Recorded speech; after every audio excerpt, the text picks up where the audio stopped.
आप थोड़ा सोचिए, जो आदमी जुआ खेलकर पैसा जीतता है उसको लगाता कहाँ है? खूब महंगा महंगा खाना खाएगा, शराब पिएगा और नशा करेगा और औरतों पे खर्च करेगा। और अगर वो पैसा हार जाता है तो क्या होगा? जलन होगी और घृणा होगी।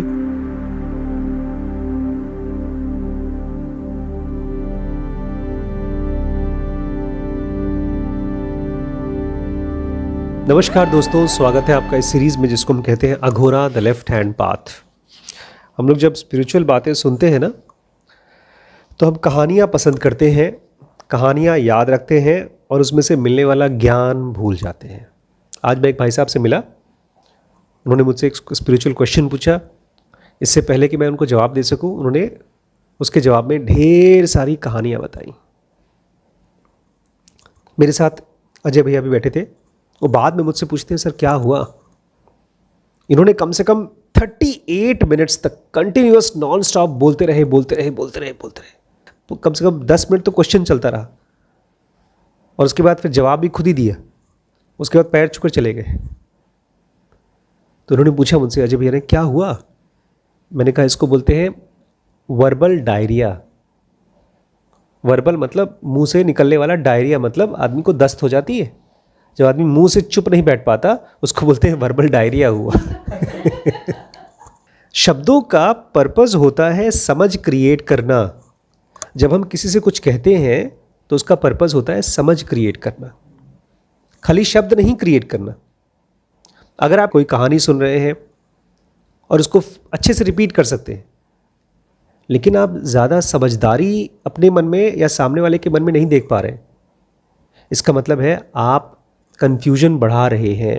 अभी भी हम पढ़ रहे हैं अघोर सिद्धियाँ, स्पिरिचुअल पावर्स, लेकिन ध्यान रखिएगा, हम ज्ञान चाहते हैं, क्लैरिटी चाहते हैं, अंडरस्टैंडिंग चाहते हैं। स्टोरी में बह मत जाइएगा। बोलते मेरे सीनियर गुरुजी महाराज थे, जिनके बारे में हमने कल बात की थी। उन्होंने मुझसे कहा था तुम एक जूनियर गुरुजी महाराज से मिलोगे जो साउथ से आएंगे। किससे? जूनियर मतलब छोटे वाले गुरुजी महाराज से। और विमलानंद कहते हैं मैं इनको जूनियर गुरुजी महाराज इसलिए कहता हूँ क्योंकि मैं सीनियर गुरुजी महाराज के डिसाइपल हैं। तो एक तरह से हम दोनों गुरु भाई हुए। दो लोग अगर एक ही आदमी को अपना गुरु कहते हैं, दोनों लोग गुरु भाई हो गए। आपको पता है इनके सीनियर गुरुजी महाराज और जूनियर गुरुजी महाराज की उम्र कितनी होगी? जितने लोग उनको जानते हैं कोई नहीं जानता कि इनकी उम्र कितनी है। बोलते हैं अगर आप मेरे जूनियर गुरुजी महाराज के मुंह खोल के देखोगे तो हमारे पास दांतों की 2 लेयर होती है, एक ऊपर एक नीचे, लेकिन है सिंगल लेयर। एक ऊपर लेयर है एक नीचे। लेकिन इनके जूनियर गुरुजी महाराज के पास पूरा ऊपर 2 लेयर है और नीचे 2 लेयर है। मतलब ये दांत है, इसके पीछे भी एक दांत निकला हुआ है, एक एक, और नीचे भी 2 लेयर है। लोग कहते हैं अगर आप 100 साल तक जिंदा रहें तो 100वें साल के बाद आपको नया दांत का सेट निकलना शुरू हो जाता है। अब हम लोग नहीं जानते क्योंकि ज़्यादातर जो 100 साल के हो जाते हैं वो मर जाते हैं। लेकिन अगर कोई स्वस्थ है और वो जिंदा रहता रहे तो 100 साल के बाद उसका नया दांत निकलना शुरू हो जाता है, ऐसा कहा जाता है। बोल रहे हैं आप मेरी बात का पता नहीं विश्वास करेंगे नहीं करेंगे। बहुत सालों पहले एक लॉर्ड कुर्जन नाम के वॉइसरॉय थे, बहुत बड़े आदमी थे, और वो उड़ीसा में गुफाओं की खुदाई कर रहे थे। और वहीं पर एक गुफा में एक पुराने बूढ़े साधु मिला जिंदा। बहुत सालों से उसकी समाधि थी और वो जिंदा था। फिर लोगों ने, किसी ने आसपास के मंदिर से किसी को बुलाया जो समाधि के बारे में जानता है। फिर उसने उस आदमी के ऊपर थोड़ा तेल वेल कहीं मला वला, तो वो आदमी समाधि में से बाहर निकल के आ गया। कई 100 सालों से उसी समाधि में वहाँ पड़ा हुआ था। तो वो आदमी जो सालों से समाधि में था वो कौन था? वो मेरे जूनियर गुरुजी महाराज हैं। और बोलते कई साल, 30-40 साल पहले मैं उनसे मिला था।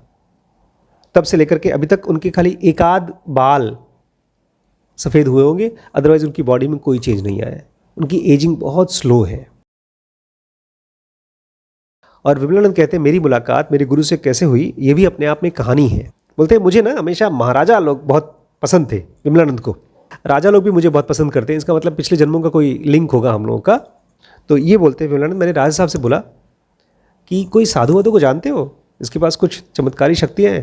तो ये भाई साहब जो राजा साहब थे वो जूनियर गुरुजी महाराज को लेकर आ गए इनके पास। तो जब पहली बार देखा इस आदमी को विमलानंद ने, तो मुझे लगा एक आम आदमी है। और जब ये साधु महाराज को ला रहे थे जंगल से, तो जो प्रिंस था वहाँ का, मतलब जो युवराज था, वो साधु महाराज को बोल रहा था कि मेरे पिताजी एकदम दारू पीते हैं, अय्याशी करते हैं और काम काज ठीक से देते नहीं, अगर वो उनकी जगह मुझे मिल जाए राजपाट तो मैं अच्छे से संभाल लूँगा। ये सब बातें उनको समझा रहा था साधु महाराज को।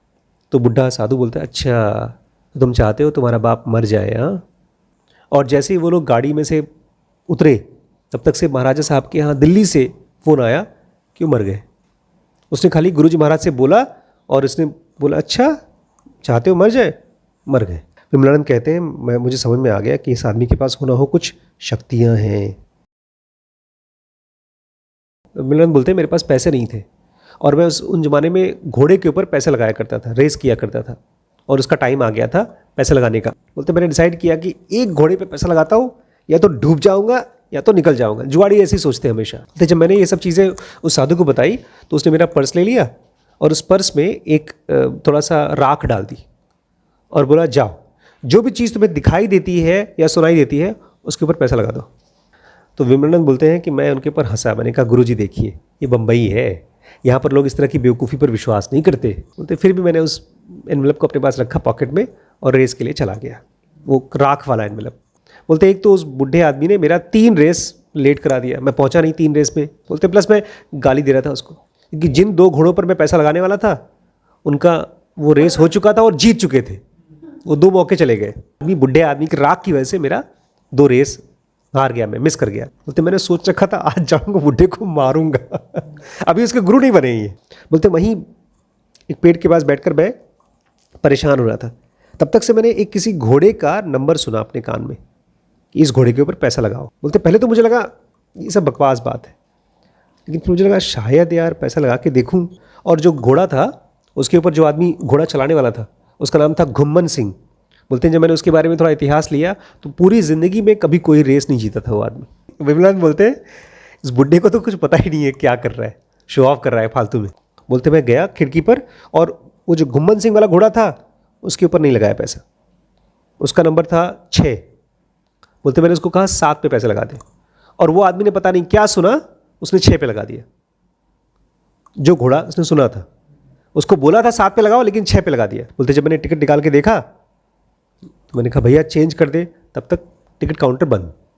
लेकर वापस आ गया टिकट। तो फिर मैं क्या करता, बुढ़े को और गरियाना शुरू कर दिया। बोलते मेरा आखिरी 300 रुपये था, ये मैं इमरजेंसी के लिए बचा के रखा था, ये भी गया। तो मैंने ज़िंदगी में क्या किया था, कैसा बदकिस्मत आदमी मेरे हाथ लगा। और यही देखता रहा, परेशान होकर के देखता रहा, मेरा घोड़ा जीत गया।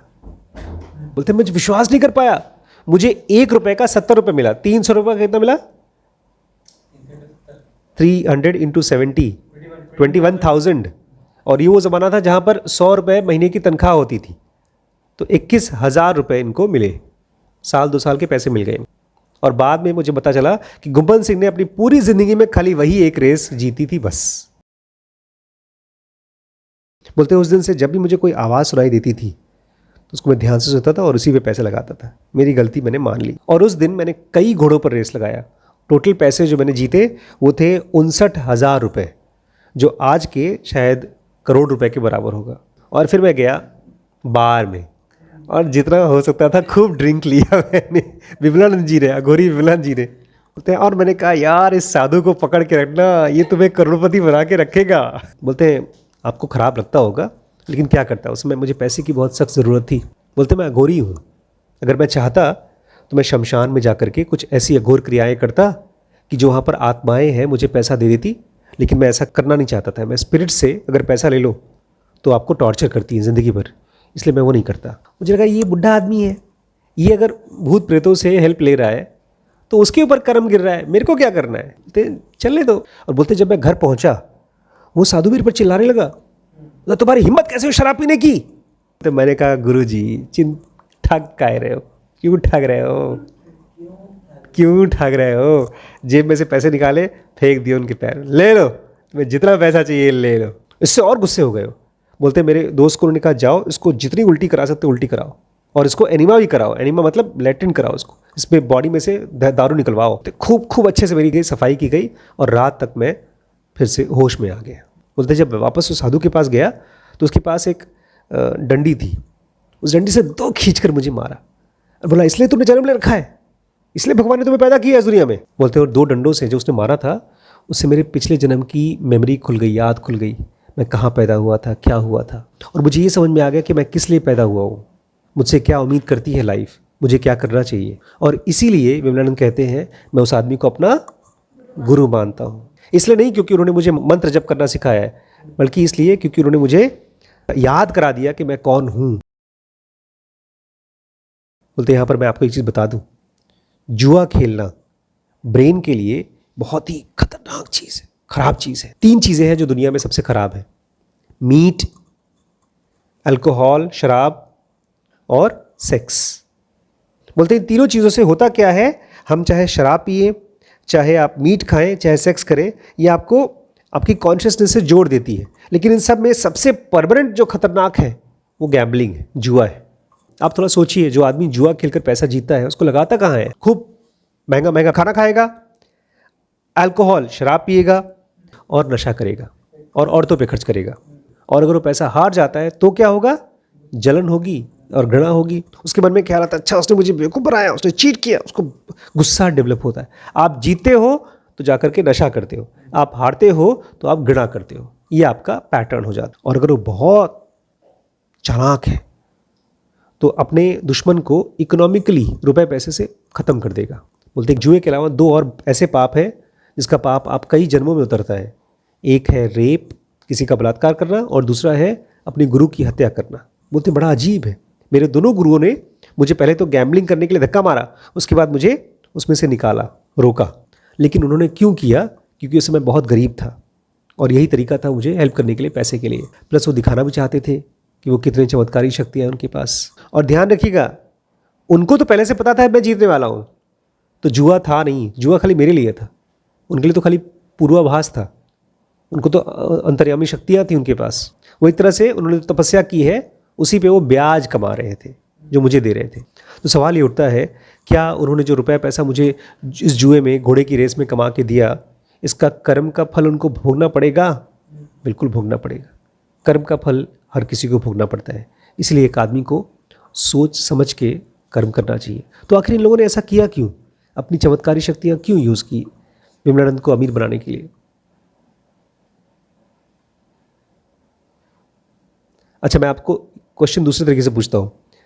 आपके घर में कुछ रूल है, उस रूल को आप कब तोड़ सकते हैं?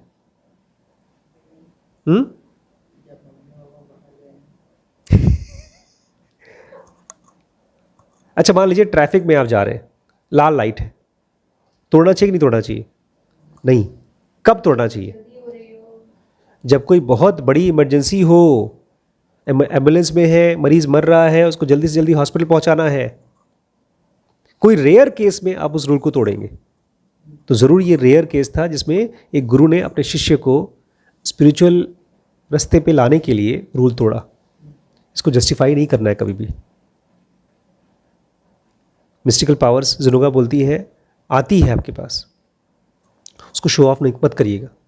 इनके जूनियर गुरुजी महाराज थे जो कई 100 सालों से जिंदा थे, वो मिस्टिकल पावर्स के साथ अच्छे खासे खेले खाए थे। उनके लिए कर्म ऐसा था जैसे कि भाई एक कड़वी नीम की गोली खा लेना, हजम कर गए वो। हम आप नहीं कर पाएंगे। आज का लेसन क्या है, मिस्टिकल पावर्स आपको लाइफ देगी तो उसको यूज मत करिएगा। और भी कुछ लेसन हो तो आप मुझे बताइएगा। ठीक है दोस्तों, आप भी